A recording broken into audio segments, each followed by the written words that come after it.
6 মাসের মাথায় গিয়ে বাচ্চা হয়েছে। শ্বশুর শাশুড়ি তো দূরের কথা, স্বামীও চিন্তা করে যে এই বাচ্চা বোধহয় আমার না, এত তাড়াতাড়ি বাচ্চা হইল কেন। বিয়ে করেছে, 6 মাসের মাথায় গিয়ে বাচ্চা হয়েছে।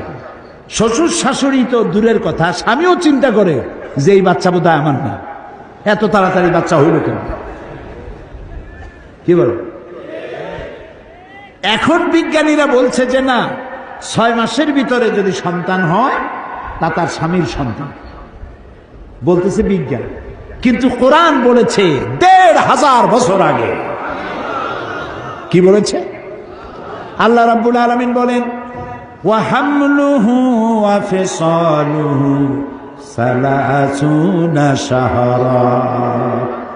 হামলুহু ওয়া ফিসালুহু, গর্ভধারণ আর দুগ্ধপান সব মিলে 30 মাস।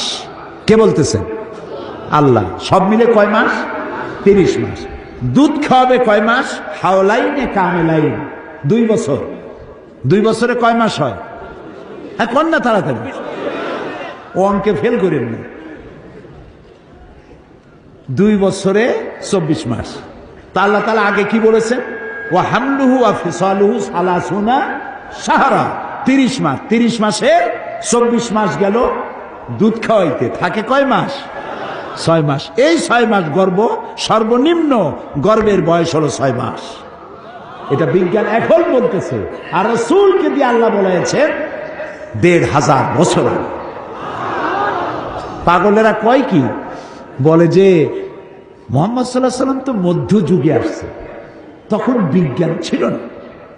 সেই যুগের কথাগুলি এখন কি মানা যায়? এখন বিজ্ঞানের যুগ।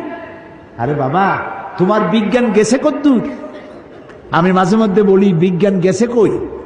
বিজ্ঞান গেছে কেবলমাত্র চাঁদে, মঙ্গল গ্রহে যাইতে পারে নাই। স্পুটনিক পাঠাইছে, আর প্রথম একটা কি পাঠিয়েছিল, নাম কি মনে আছে? হ্যাঁ, পাথফাইন্ডার। হ্যাঁ, এগুলো মনে রাখবেন, কাজে লাগবে।